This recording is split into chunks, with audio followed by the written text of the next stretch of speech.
Perrengues na advocacia. Muitos advogados fazem programas para mostrar como são muito bons no seu trabalho. E eu mostro aqui a verdade. É matar um leão por dia. É uma realização de Marco Alves Sociedade de Advocacia. Apoio da Amanda Gouveia Advogado, Paulo de Tarso Advogado e Ribeiro Corporation. Patrocínio Meu Amigo Importa e Despachante Documentalista. Esse é o episódio 2 de uma minissérie de 4 episódios. Tivemos a gravação de um episódio que foi muito bacana com a advogada Yolanda Bandeira e com a estagiária Luana Oliveira. E hoje eu estou aqui com o Paulo de Tarso, repetindo a dobradinha do primeiro episódio. E estou aqui com a estudante estagiária Lívia Rodrigues, que sempre atrai muita audiência para tudo que ela se propõe a fazer. E com a minha filha Maria Eduarda. Paulo, se apresenta para a nossa audiência. Bom, boa tarde a todos, né? Acho que muitos já me conhecem, porque fiz parte do primeiro episódio. Inclusive, eu acho que eu fui chamado para mais episódio, é porque o Marco sabe o tanto de perrengue que eu passo.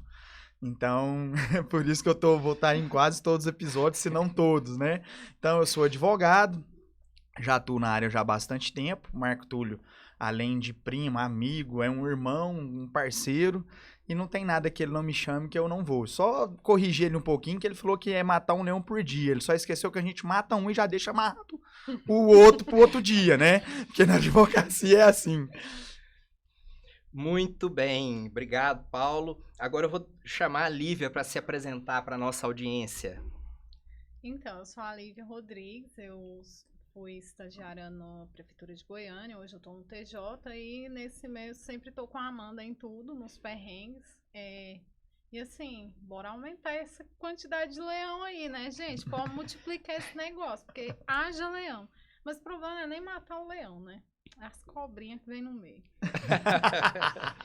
E a Maria, minha filha, outro dia ela me disse que queria fazer direito. E eu convidei ela aqui para esse episódio para ela me dizer por que ela escolheu o direito. Ou se ainda é o direito, ou se ela mudou de ideia. Pra saber principalmente das fofocas, claramente. Porque, assim, né, a parte mais interessante, vai falar que não, né? Assim, eu ainda não tenho muita certeza se eu quero fazer direito ou psicologia. Mas vai ser um dos dois, ou os dois, né? Porque... Você quer saber da vida dos outros, né? Exatamente. E ganhar pra isso. Exato. Olha que coisa legal. Nossa, muito interessante, entendeu? Não, mas é engraçado. Ela é muito curiosa. Às vezes ela está perto de mim quando eu escutei um áudio ou quando eu tô falando com alguém. Depois ela pergunta, o que significa isso? Não sei se foi com ela ou se foi com uma outra criança que eu fiz uma brincadeira sobre o que elas achavam que o advogado fazia. Você lembra disso? Eu perguntei para algumas crianças, eu não lembro qual foi o contexto, o que você acha que o advogado faz? E as respostas eram sempre engraçadas. É o que faz o divórcio, que tira o pai da casa. Aí nisso a Maria tá aqui, eu quero fazer direito pelas fofocas. Muito bem, tem demais, viu, minha filha? É porque eu tento ficar afastado delas. Mas que tem. Isso é a melhor parte. Maria, as melhores estão no direito de família, sem dúvidas. Sem sombra de dúvidas, né? Mas também foi em direito de família que eu sofri situações delicadas, situações que envolviam, inclusive, segurança. Né? Um divórcio, um inventário, quando está mal resolvido, as coisas ficam tensas. Então, eu contei uma história no primeiro episódio, quando uma pessoa apontou uma arma para mim, numa ação típica de direito comercial, que não era direito criminal nem nada, mas tirando essa parte do revólver, da pistola que ele apontou para mim, as tretas, as vezes que eu me senti ameaçado, foram no direito de família. Não adianta. E não é questão de valorar, não. Pode ser o espólio de 100 mil reais ou de 1 milhão. A briga é feia. A briga é feia. Não precisa nem ser 10 mil, 100 mil, não. Às vezes uma panela é motivo de briga, velho. Coisas Verdade. pequenas. No primeiro episódio eu comecei contando um perrengue. Hoje eu vou inverter um pouco a ordem. Eu vou colocar o Paulo para contar um perrengue primeiro. Bom, são tantos, né? Mas vamos lá. Bom, teve uma vez, uma das minhas primeiras audiências, Marco, era audiência criminal. E uma das minhas primeiras audiências, o cliente muito nervoso, não sabia o que falava. E queria que eu instruísse ele o que falar. E Piracanjuba, que é a comarca onde hoje eu atuo mais, tinha uma juíza que era muito séria, né? Muito nervosa. Nervosa não, que ela era uma excelente profissional e muito boa pessoa, muito acolhedora. Porém, ao mesmo tempo, ela era legalista. Gostaria que as coisas fossem daquele jeito. E eu expliquei pra ele foi pro escritório, a audiência, vamos supor, eram umas 3 horas, ele foi pro escritório umas 2 horas da tarde. Até às 3 horas, isso eu falando pra ele que praticamente ele ia falar o que aconteceu. E aí tá, ele falou, ó, deixa eu só te falar uma coisa. Pelo amor de Deus, não olhe pra mim antes de responder e pergunte se você pode falar isso. Você vai contar a verdade. Né? Eu já tô te instruindo, você vai falar da forma que você tá me contando aqui. Tudo bem. Começa a audiência. E ele sentado aqui onde eu estou, e a juíza aí sentado, não sei se alguém aqui já fez audiência criminal, mas coloca o advogado embaixo, o promotor normalmente em cima. A gente fica praticamente como se fosse um réu ali, né? Mas tudo bem. Então aí a juíza ia fazer pergunta pra ele olhava pra mim. É isso mesmo, né, doutor? Eu abaixava a cabeça e a juíza, não olha pra ele pra responder, você tem que olhar pra mim, é eu que tô te perguntando. E ele, não, tudo bem, pode deixar que eu vou fazer isso. E ela fazia a segunda pergunta, ele começava a querer falar, é isso mesmo, né, doutor? Então, um perrengue desse, Marco, eu acho que eu espero não passar mais nunca. E essa acho que devia ser minha 4ª ou 5ª audiência que eu estava fazendo como advogado, sozinho, que eu trabalhei em um escritório grande antes de começar a trabalhar pra mim. Então, assim, foi uma situação tão constrangedora que eu olhava pra juíza, abaixava a cabeça, a juíza olhava, até que no final acabou ficando engraçado. Até ela começou a rir, pediu pra parar a gravação da audiência, explicou pra ele, falou assim, olha, você tem que olhar pra mim, quem tá te perguntando sou eu, fique tranquilo, se você não quiser responder, você pode ficar calada. Aí que ele deu uma melhorada, mas foi um perrengue daqueles, viu? Paulo, eu tenho tanto perrengue pra contar que 4 episódios seria um pouco. Né? Eu fico aqui refletindo sobre quais eu vou contar. Teve alguns que foram levemente engraçados, como esse que você me contou, e alguns foram muito barra pesada. Do engraçado, eu posso dizer uma vez que eu fui fazer uma audiência no Paraná. E eu fui pra lá e não levei minha carteira da OAB. E era uma época que não existia esse negócio de CNA, tal. Eu não levei documento de advogado. E fui pra audiência e eu cheguei lá sem a OAB. E a secretária perguntou, cadê a OAB? Eu falei, eu não trouxe. Aí o juiz estranhou, olhou pra mim e falou, ué, o senhor veio pra audiência sem a OAB? Eu falei, eu esqueci o meu documento. Mas o senhor é muito irresponsável ir pra uma audiência sem o documento. O senhor trouxe o seu de juiz, sua carteira de juiz tá aí? Ele, não, tá lá em casa. Foi a minha também. Aí todo mundo riu. Mas aí ele pegou minha carteira de motorista. Olha como que era o tempo das cavernas. Pegou minha carteira de motorista. A secretária olhou o telefone da OAB em Goiás na lista telefônica e ligaram lá pra saber se eu era advogado e ele permitiu que eu fizesse a audiência. Foi uma gentileza que ele fez por mim. Porque o nosso documento é de uso obrigatório. Inclusive, eu costumo defender que até o nosso cliente, nunca aconteceu, mas até o nosso cliente, se chegar no consultório, no escritório, para uma consulta, ele tem o direito de pedir para ver sua carteira da OAB. Uhum. Porque o documento é de uso obrigatório, tá na lei. E a consulta jurídica é um ato privativo do advogado. Nunca aconteceu, mas no meu entendimento pode acontecer. E teve essa situação delicada, ficou engraçado, todo mundo riu, mas eu tava errado. Que fique registrado, eu tava errado. Você tem quanto tempo advogando? Eu comecei a fazer estágio no escritório de advocacia em 2004, me formei em 2005, e de 2005 a 2006 eu já estava trabalhando no escritório em conta própria. Mas eu conheci o Marco em 2016, eu quero registrar bem essa data aqui, foi só em 2016 eu conheci o Marco Túlio, tá? Antes eu não conhecia, ele é bem mais velho que eu, é uma outra história aí, né? Nossa, mas eu tenho uma lembrança de um sósia seu quando eu era criança, sabe? mas eu falo que é um sósia porque ele não tinha essa barrigona e era se apega. Tudo bem, vamos deixar a Lívia falar do perrengue dela, vamos falando essas particularidades, né? Tá interessante essa troca de farpas aí. Lívia, conta um perrengue aí que você já passou no direito. Meu Deus. Pode ser na faculdade, pode ser junto com a Amanda, pode ser nas repartições que você já passou fazendo estágio. Conta aí alguma história pra nós. Olha. Ou você vai dizer que nunca passou um perrengue? Não, perrengue tem, mas a gente tem que ver o que pode virar. Ah, sim. Não, com certeza. Quando eu penso na Lívia, eu imagino que quando ela vai na casa dela, eu nunca estive lá, mas eu imagino assim, ela chega na casa dela, ela senta, pega aqueles planejadores e fala assim, agora eu vou planejar como que eu vou causar perrengue na vida das pessoas. Como eu vou fazer isso? Ela é meio malvada, eu acho. Ela é meio malvada. Vamos ver, conta uma história aí, Lívia. Não é bem assim, não. Não é bem assim, não. Tô tentando pensar qual história pode virar público. Porque, assim, sempre tem muito barraco, né? Mas eu não acordo pensando na vítima, não. É aleatório. Não, também não é aleatório. Eu já tem uma planilha, como você disse, pra consultar. Mas eu acho que o maior perrengue da minha vida foi o que me fez vir para o direito, né? Um dos motivos. Que foi a questão da minha irmã ser mãe muito jovem e eu ter que aprender o direito de família na marra. E aí, teve um dia que eu bati de frente com um policial na época. E pra fazer, claro, valer meu direito. E, tipo, depois eu fiquei pensando... Meu Deus, eu tô estudando pro Enem. Por que eu fiz isso?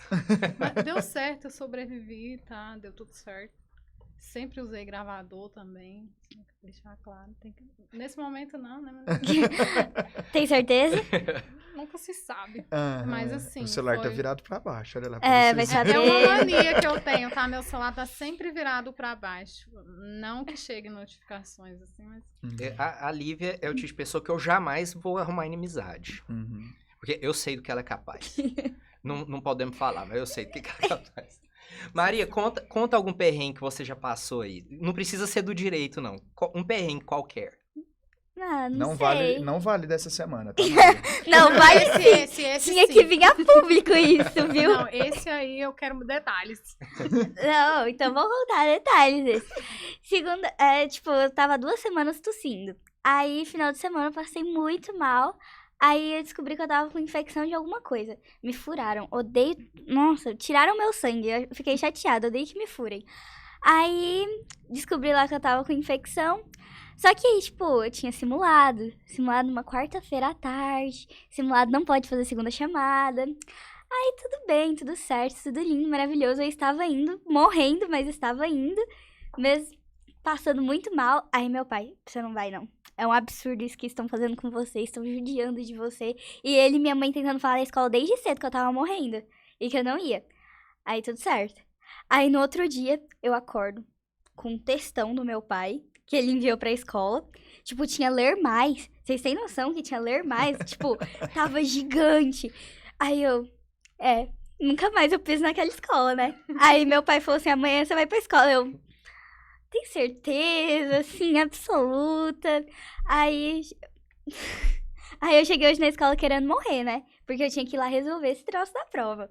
Aí eu cheguei lá na escola. Aí eu já cheguei assim na sala da diretora e tinha o outro coordenador, o Ítalo. Aí eu saí correndo, né? Claro. Porque eu não ia enfrentar 2 de uma vez. não tem que dividir. Exatamente. Aí eu me escondi no banheiro. Aí quando eu vi que ele saiu, aí eu fui lá, conversei. Acabou que deu tudo certo. Eles, se eu me sair ruim nessa prova, eles vão me dar uma 3ª prova pra se redimir. Pensa. Maria, como é ter um pai advogado? Não é como ter um pai advogado. Esse cara como seu pai, como que é? Como é ter um pai foda. É muito foda. Verdade. Não, e minha mãe também é doida, porque minha mãe, desde que eu sou pequenininha na escola, qualquer coisa, ela, vou processar vocês. Se não fizer do jeito que ela quer, vou processar vocês, tá vendo?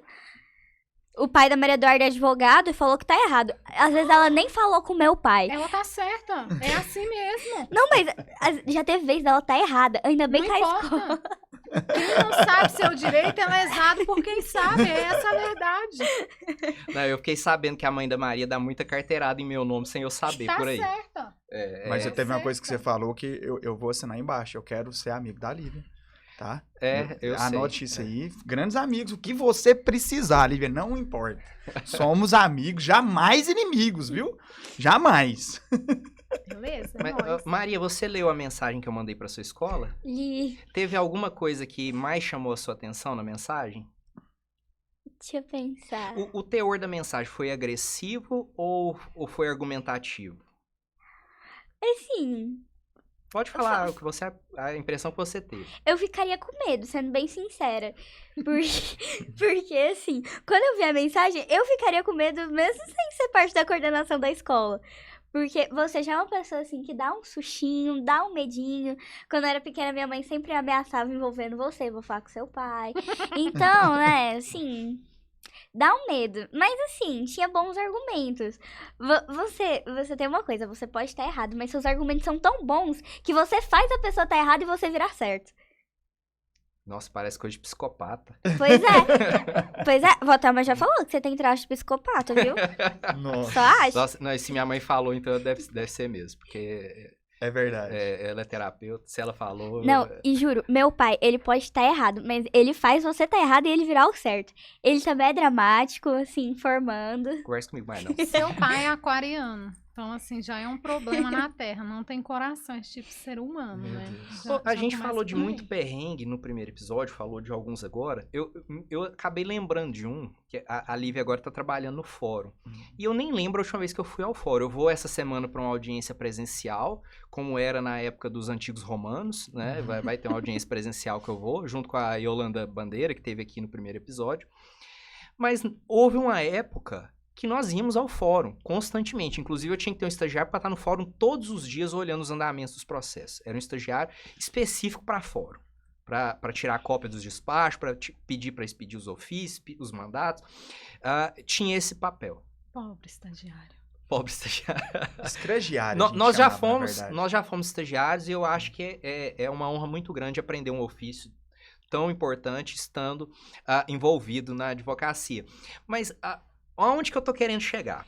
Eu fui contratado por um cliente há 12 anos atrás ou mais para entrar com uma ação de indenização. Ele estava com o nome negativado indevidamente. Hoje, esses processos, as indenizações são muito pequenas. É uma política judiciária para reduzir a quantidade de demandas. As indenizações não valem nada. Mas há 12 anos atrás, as indenizações eram de aproximadamente 10 salários mínimos. A maioria dos juízes aplicava 10 salários mínimos. E eu entrei com uma ação para esse cliente e por alguma razão eu consegui mais do que 20 salários mínimos de indenização. Então foi um marco. Eu achei impressionante, não era comum naquela época. Considerando que hoje tem indenização pelo mesmo evento por R$1.000, menos de um salário mínimo. Então naquela época foi mais de 20 salários mínimos. E aí, o que tinha que fazer? Tinha que pedir para o estagiário ir lá, ver se foi feito o depósito da condenação e pedir o alvará, porque se não fizesse isso ia ficar 8 meses esperando. E eu liguei para minha estagiária e falei, não, eu já saí do fórum. Eu falei, nossa, então eu vou lá para fazer essa diligência, eu vou pedir que seja expedido o alvará. Quando eu cheguei lá no balcão do cartório, o que eu encontro? O meu cliente estava no balcão do fórum pedindo para fazer o alvará em nome dele. Eu trabalhei por 2 anos no processo. Eu ficaria com uma porcentagem, naquele caso particular era 30% do valor. De uma condenação altíssima, muito acima da média da época, mais que o dobro do normal. E ele estava lá pedindo para fazer o alvará em nome dele. Eu falei, mas por que você está aqui? Como que você sabe que está aqui? Não, eu estou acompanhando. Mas por que você está pedindo alvará em seu nome? Não, porque eu descobri que tem advogado que cobra 20%. Então eu ia sacar e te passar só 20%. Falei, o advogado também te falou que você ia ganhar só 10 salários mínimos e eu consegui mais do que 20? Ele te falou essa parte? Não, não falou. Aí eu tomei o processo da mão dele. Entreguei lá no balcão. Falei, emite o alvará da forma que está na petição da folha tal. E fui embora. Mas fui embora pensando assim, esse cara vai aprontar algum. Mas não aprontou. Não aprontou. Eu acho que ele ficou Com medo envergonhado dos de ter argumentos. encontrado. Com medo dos argumentos. Exatamente. Não, mas eu achei que fosse ter um embate, porque ele começou a ficar agressivo. E eu sem entender, porque eu nunca tinha encontrado um cliente no fórum que não fosse para uma audiência. Ele estava monitorando o processo, sabia que o valor estava lá e foi lá pedir o alvará em nome dele, porque supostamente ia me pagar menos. eu nem sei se ia me pagar, porque a única vez que o cliente sacou o alvará, eu não vi o dinheiro. Mas o argumento dele é que ele encontrou um advogado que cobraria 20. Eu não sei por que não contratou na época. Porque tem isso também. Verdade. Era processo físico? Era processo físico. Existiram, os processos físicos existiram. Eles eram com folhas de papel, como era no Roma Antiga. Em Roma Antiga. Roma Antiga não, prefeitura. Meu pai, ele tinha, tipo, uns armários gigantes, assim, de madeira, tipo, com uma cacetada, assim, de papel. Eu não sei pra que é aquele tanto de papel. Era, tipo, muito papel, tudo processo. Aí eu lembro quando começou os processos digitais. Aí eu lembro que ele tirou todos aqueles papéis, jogou tudo fora. O móvel também foi... Ai, que bênção. Não, foi um alívio. Maria, você viveu isso? Ah, Paulinha! Ó, eu lembro de você, acho que mais ou menos 2011, 2012, viu? Não. Você fala que não era conheceu eu. meu pai em Não tá 2016. fechando, não, hein? Não era eu, não. Era o sósia que eu te falei, que é Ah, mais tá. magro, mais bonito. Era mais jovem, mais magro, mais bonito. Então, E falando de perrengue, lembrei de um interessante. Às vezes eu tiro a vida aí, porque eu sou bolsista. Eu sou praticamente a primeira da minha família com graduação. E assim, eu sempre escolho algumas pessoas para estar ajudando nessa questão de levar o direito de forma acessível. Até porque eu comecei o Instagram primeiro que você me fez entrar nessa coisa. Foi. Começar que foi você. Você levou todo mundo, né? Foi a Amandinha, foi você também entrou nessa, foi tudo filhotinho aí, ó, do Marco Túlio. E aí, assim, eu fui ajudar essa pessoa em específico e, tipo, eu tenho, além da Amanda, eu tenho uma outra pessoa que ela me ajuda muito, além de você também, com essas questões de estar tirando dúvida, de estar auxiliando. Ótimo. Conversei com a pessoa, ela orientou tudo, como que ela deveria fazer. E, tipo, em momento nenhum, eu tô naquela de, eu preciso fechar um contrato. Não é minha intenção. É uma forma que eu encontrei de estar ajudando pessoas que precisam. E aí, no fim, ela falou, não, eu preciso resolver isso e tal. E aí, o advogado falou, não, Lívia, eu conversei, falei, não, por favor, essa pessoa, ela não tem dinheiro. Tipo, tentei todas as formas, fez aquela humilhação que eu faço pro advogado, que ninguém faz tão bem quanto eu, para conseguir um valor acessível. Aí a pessoa me fala assim, mas eu nem vou receber isso de pensão. Aí eu tava do lado do meu namorado na hora, e ele falou, ué, pensão agora é um negócio? Tem que ter lucratividade. Um perrengue assim. Detalhe, gente, a melhor parte vem agora. Meses se passaram e essa pessoa me procura novamente. Porque eu gostaria que você me desse um posicionamento, porque eu acionei o Poder Judiciário, como diria a Amanda, ela odeia que fala entrei na justiça. A Amanda não me deixa falar essa frase. E aí, então, eu tô achando que o processo tá demorando muito, tá tudo muito enrolado. O que que tá acontecendo? Você poderia me dar um auxílio? Falei, então, deixa eu te explicar um negócio. Eu não opino em processo de colegas. Não faço isso. Peço desculpas. Te ajudo em algo mais? Boa tarde. Tchau, tchau. Que isso. Gente, foi um perrengue assim. Já eu opino. Eu presto um serviço que chama Legal Review. A pessoa me contrata para auditar o trabalho do advogado dela. E eu audito. E vou dizer se o advogado fez um bom trabalho ou não. Na maior parte das vezes, faz um bom trabalho. Na maior parte das vezes. Eu posso dizer com certeza.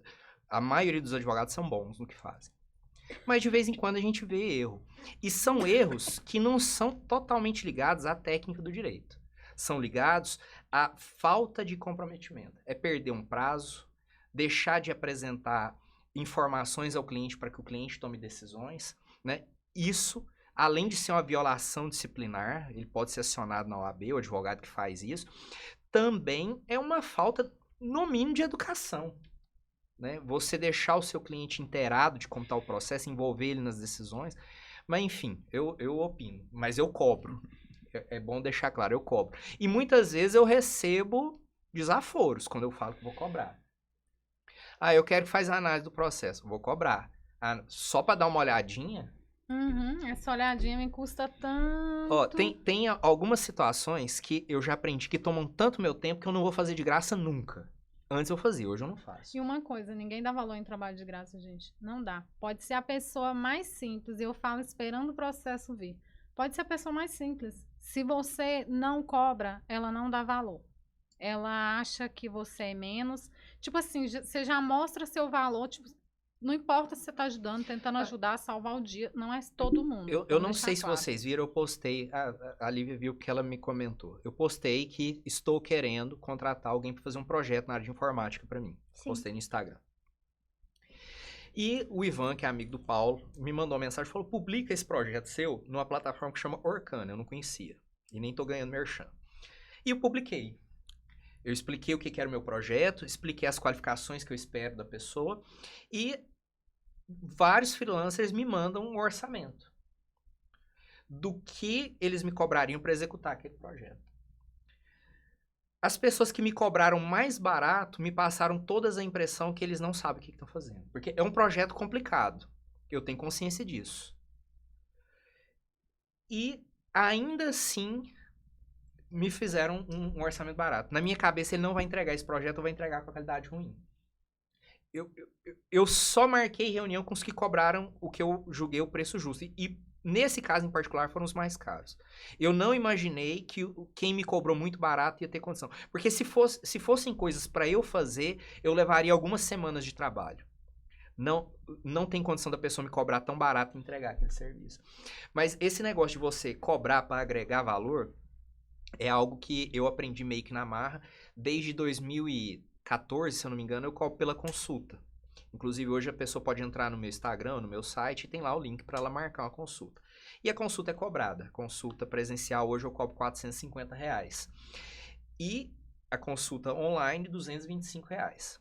E para me ligar, a pessoa ficar 15 minutos no telefone, tem a opção lá, é R$25. A pessoa fala assim, eu posso te ligar? Eu já mando o link aqui para ela. É R$25. Vou parar de pedir pra te ligar. Ainda bem que eu mando mensagem de texto. No Não, máximo áudio. Mensagem de texto e e-mail eu não cobro. Porque esse eu respondo no meu tempo livre. Posso mandar um textão igual você mandou pra escola? Pode. Eu respondo todo mundo. E quase nunca fica de um dia pro outro. E se eu não tiver reunião, audiência, eu respondo quase que em tempo real. Essa é uma característica minha. Porque o mundo é tão acelerado, a maior parte dos meus clientes me procura pela internet. Se ele me manda uma mensagem, eu demoro a responder, ele já mandou mensagem para outro advogado que vai responder. Então, a coisa é muito dinâmica. Eu tento automatizar o máximo que eu posso, mas sempre tenho toque pessoal e tô lá para dar satisfações para aquela pessoa que me procura. Então, eu comecei a cobrar a consulta. O que eu percebi? Porque muita gente falou assim, você é louco cobrar consulta? Advogado nenhum cobra consulta. Só que antes, se eu fazia 10 reuniões e talvez fechava um negócio, hoje eu faço 10 reuniões e fecho 9. Porque se a pessoa não estiver disposta a gastar R$400 para resolver o problema dela, ela não está disposta a gastar 4 mil, 8 mil, 20 mil para resolver. E eu ainda dou uma colher de chá. Eu cobro pela consulta, R$450. Mas se a pessoa me contratar, eu abato esses 450 o valor do contrato. Vou lá, quanto que era? 20 mil, então eu vou abater os 450. Eu faço esse abatimento. Mas se não me contratar, ela perdeu. Esse mesmo conceito eu aplico em outras coisas. Por exemplo, eu não faço cálculo de planejamento previdenciário ou revisão de benefícios sem cobrar. Hoje eu cobro um salário mínimo, R$1.212, e a partir do mês que vem é R$1.512.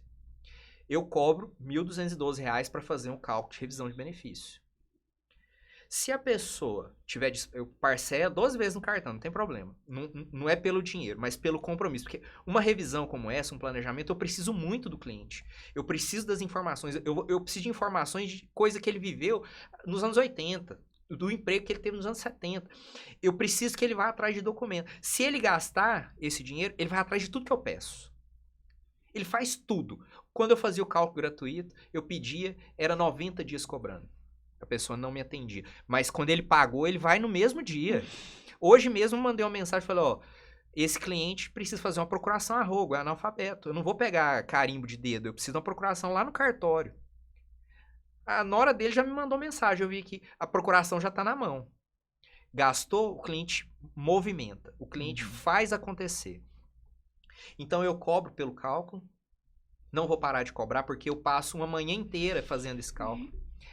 Isso se os documentos estiverem organizados, porque senão eu passo mais uma tarde organizando o documento antes de poder fazer o cálculo. Dependendo da complexidade, não resolve no mesmo dia. Eu preciso levantar mais informações. Tem cliente que eu tenho que notificar órgãos, eu tenho que ir atrás de banco de dados. Não vou fazer gratuitamente, não faço. Uma senhorinha brigou comigo, falou, mas e se não compensar a revisão do meu benefício? A senhora gastou 1.212, não vai gastar mais nada. Mas então eu não vou pegar esse dinheiro de volta, infelizmente não. O senhor está me explorando. Ela disse que eu estava explorando. Se fosse um outro argumento, talvez eu pudesse até pensar em ajudar, um parcelamento diferente, alguma coisa. Mas me chamou de explorador, eu falei, a senhora tem total razão, não tem motivo para a senhora ficar comigo. Escolha um advogado que atenda a senhora da forma que a senhora quer ser atendida. Simplesmente não teve essa sinergia. Não tem nada de errado com isso. A senhora tem que procurar. Só que normalmente a pessoa procura outro advogado e volta. Volta ou antes de entrar com a ação, ou volta depois que a ação está lá parada 1 ano sem tramitação. Eu tive uma cliente outro dia que me contratou para fazer um trabalho e contratou outro escritório para fazer um trabalho coligado. Eram 2 ações. A minha resolveu em 2 anos, a outra está lá há 5 anos sem solução. E ela me procurou agora ela quer passar o caso para mim. Ela me mandou as chaves para que eu possa analisar o processo. Provavelmente, para eu assumir esse caso agora, se é que tem condições de eu fazer alguma coisa, que às vezes eu vou olhar e falar, não tem mais o que fazer. Mas se houver condições, muito provavelmente ela vai gastar muito mais agora me contratando para tentar corrigir ou melhorar essa performance do que ela pagaria se tivesse me contratado 5 anos atrás. Então, às vezes, a gente tem que pensar assim, quando eu corto a minha mão e preciso dar um ponto, eu vou no postinho lá perto da minha casa para dar um ponto. Se eu tô com uma doença grave, eu vou procurar um médico mais especializado, um médico mais preparado, com uma estrutura melhor, com equipamentos melhores. Uhum. Na advocacia é a mesma coisa. Eu quero fazer uma coisa simples, qualquer advogado vai me atender. Eu quero fazer uma coisa complexa, eu preciso ter elementos para saber que ele vai me entregar o melhor que o direito permite que seja entregue. E muitas vezes isso não é conhecimento jurídico. Não é conhecimento jurídico. Eu não sei se dá tempo, dá. Eu vou contar uma historinha muito rápida aqui. Pera aí, rapidinho. Mas tudo tem um custo. Para ter aqueles equipamentos de última geração, tem um preço. Para ter aquele profissional que entende o que está falando, que sabe o que está fazendo, também tem um preço. Concordo. No primeiro episódio eu falei aqui, junto com a Luana, que lá no escritório eu uso vários sistemas para várias coisas diferentes. E eu dou sorte porque a senha fica salva, porque eu não ia lembrar a senha de todos nunca. É um sistema para me ajudar com cálculo, um outro sistema diferente para me ajudar com outro tipo de cálculo. É um sistema para controle do processo. São vários sistemas. E nenhum desses sistemas é muito caro. Alguns R$100, R$200, R$300. Não passa disso, as mensalidades. Mas eu gasto tanto com sistemas para impulsionar o meu trabalho que quando soma tudo dá quase R$3.000. Só com pequenas assinaturas. É um sistema que permite eu pesquisar uma jurisprudência mais qualificada. É um sistema que me permite ter uma doutrina mais qualificada. É um sistema que me permite ter um modelo de petição atualizado. É um sistema que permite que eu acompanhe o que está acontecendo com o processo em tempo real. Porque se vocês pararem para pensar, o dinheiro compra muita coisa, mas não compra o tempo. Então, todo tipo de investimento que você fizer que vai te poupar tempo, ele é barato demais. Eu vou comprar um telefone, ele é R$5.000. Ele tá me poupando tempo? Tá barato. Eu vou comprar um computador de última geração pro meu escritório, tá me poupando tempo? Tá barato. Esse sistema, você tá pagando R$3.000 por mês, tá me poupando tempo? É barato. Só que é barato quando a gente olha que está comprando tempo. Mas dentro do custo do escritório, isso eleva muito o valor. Minha despesa é enorme. Eu tenho funcionários para pagar.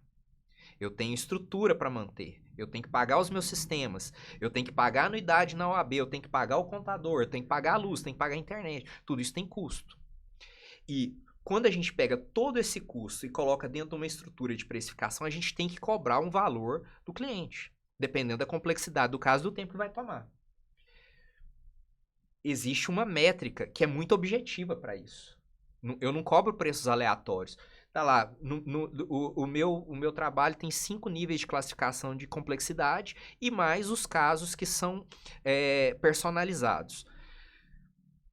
dentro dos níveis de complexidade, o nível 1 eu vou cobrar muito baratinho, o nível 5 é bem mais caro. Mas eu sei quais os recursos do escritório que eu vou ter que disponibilizar para cumprir aquele contrato. Dá para fazer 100? Talvez dê. Talvez fique com a qualidade ruim. Talvez fique igual. Não sei, mas para que correr o risco? Se eu posso fazer bem feito ou fazer mal feito para tentar alcançar o mesmo resultado, eu prefiro fazer bem feito. Eu sempre entrego o meu melhor para o cliente.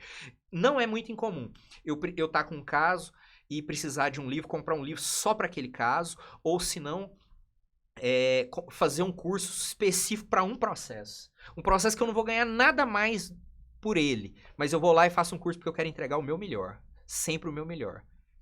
Eu lutei muito para chegar onde eu cheguei nessa advocacia. Eu não vou estragar as coisas sendo um advogado medíocre. Ou eu vou dar o meu melhor, ou eu prefiro sair do mercado. Isso aí. É isso aí. O nosso... Não vai dar tempo da historinha, não?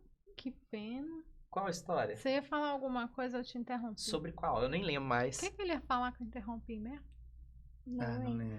Vai ficar pro próximo episódio, então. Rapidinho, eu tava conversando com a Maria sobre a satisfação que você tem de receber uma sentença procedente pro seu cliente, de quando você consegue êxito, e ela tava falando de como que é a sua reação. Maria, você poderia falar de novo? Eu não lembro exatamente o que eu falei. Que sobre a gente estava falando sobre a questão de ajudar, que o direito a gente tem isso, tem a oportunidade de ajudar alguém, de ajudar as pessoas a resolverem as pendências para ela, e às vezes você recebe aquela emoção da pessoa em pequenas coisas. E aí você mencionou que o seu pai fica feliz com essas pequenas coisas. Tipo, pra ele, eu acho que ele fica muito mais feliz, tipo, de estar ganhando e vendo o cliente feliz do que, tipo, por exemplo, de ganhar o dinheiro, etc. Mas é isso mesmo. Eu gosto de acreditar que eu uso o meu trabalho para mudar a vida das pessoas. Fazer a diferença na vida das pessoas. Se eu conseguir mudar a minha vida através da educação, foi apenas para ser um instrumento para mudar a vida das outras pessoas. Eu tenho um propósito. O dinheiro é importante, mas o que acontece ali, a realização na vida daquelas pessoas é imprescindível. Já aconteceu mais de uma vez, de eu terminar uma sustentação oral, o relator dá o voto e eu já começar a chorar. Eu falo, cara, eu mudei a vida de uma pessoa para sempre. Vai dar certo. Você é parente da Amanda Gouveia? Porque ela é igual. Curiosamente, ela é minha prima. Meu Deus, é de família, é isso? Pois o direito realmente foi uma surpresa grata. O Paulo é responsável por isso, porque no último momento eu quase estava marcando engenharia no formulário do vestibular, e o Paulo falou, pra que isso? Vamos ser advogado que nós vamos ser ricos.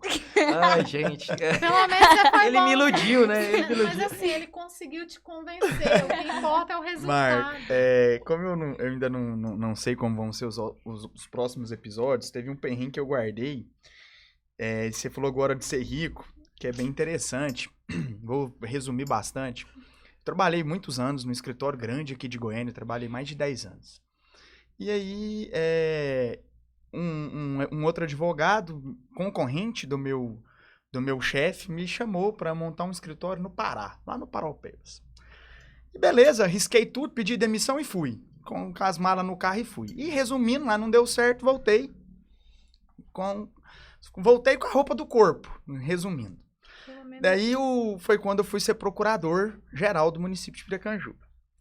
E aí, como eu tinha acabado de voltar, e naquela pelega toda, porque o Pará não tinha dado certo, então eu tenho um tio que chama Rogério, me emprestou uma Paraty 78, pra mim não ficar andando a pé, que era muito feio, né? Ele falava, um procurador ia a pé pro fórum, ia a pé pra casa, então toma Paraty 78 pra você poder andar. Eu achei, nossa, o máximo. Ele é um tio sistemático pra caramba. E a Paraty é o filho dele. Tem uma bandeira do Goiás no capô enorme. Então, assim, era o xodó dele. E beleza. E como, né, a gente sempre querendo ganhar mais, eu como procurador eu não podia advogar, mas então fiz um cadastro no Migalhas lá pra poder pegar umas diligências, pra ver se eu melhorava um pouco o meu salário pra me conseguir comprar um carro. E numa dessas diligências, até para um amigo meu, não vou citar o nome aqui, mas ele vai saber possivelmente, Ele me encontrou no Migas, tô precisando devolver um processo criminal em Piracanjuba. Eu posso mandar ele pra você pelo ônibus, você pega na rodoviária e devolve pra mim? Eu falei assim, claro, manda que na hora. E ele mandou o processo no ônibus das 4 horas, lembro como se fosse hoje. Eu fiquei esperando, a prefeitura é perto da rodoviária. O processo chegou, era mais ou menos umas 5:06, num envelope lacrado. Eu falei assim, nossa, agora não vai dar tempo de eu chegar no fórum, então eu vou deixar dentro do carro, amanhã eu entrego. Lá em casa não tinha garagem, então a Paraty 78 ficava na porta. E por ser uma Paraty 78, qualquer pessoa abriria Paraty, né? Tudo bem, guardei lá, deixei lá. No outro dia, na hora de ir trabalhar, antes de ir pra prefeitura, peguei a Paraty e fui pro fórum para poder devolver o processo. Só que a hora que eu vou procurar o processo, cadê o processo? Alguém tinha aberto o carro e pegado o processo. E eu desesperei, eu falei assim, meu Deus, agora o que eu vou fazer? Tem que ir pra delegacia. Estou na delegacia para registrar um boletim de ocorrência, explicar, né? Porque não tinha arrombamento, a Paraty qualquer um abria. Chega 2 policiais falando que uma vizinha tinha ligado e falado que alguém tinha jogado um processo no alpendre lá e que ele tava lá pra devolver. Eu falei, dá aqui esse processo, deixa eu ver. Aí eu olhei e falei assim, nossa, é o meu. Vamos conferir se não tem nada. Então foi aquela correria, resumindo, né? Então acho que a pessoa pegou um envelope achando que era dinheiro, né? Não, eu vou pegar esse envelope. Hora que viu que era um processo, não, isso aqui eu não quero não, dispensou no vizinho. Mas foi o primeiro perrengue como advogado e eu, nossa, o que é aquilo? Não podia deixar de compartilhar ele.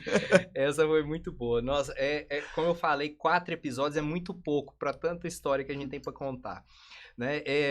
Perrengues na Advocacia é uma minissérie de 4 episódios, realização do Marco Alves Sociedade de Advocacia, apoio da Amanda Gouveia Advogada, Paulo de Tarso Advogado e Ribeiro Corporation, patrocínio Meu Amigo Importa e despachante documentalista. Esse foi o episódio 2, espero vocês nos episódios 3 e 4. E quem não assistiu o episódio 1 já está disponível. Maria, um abraço, obrigado pelo direito, convite. Né? Agora é direito, né? É. Nada de psicologia, né? Deixa eu conversar com você quando você for marcar o X lá. Boa, você vai ficar rica, Maria. Muito bom, muito bom.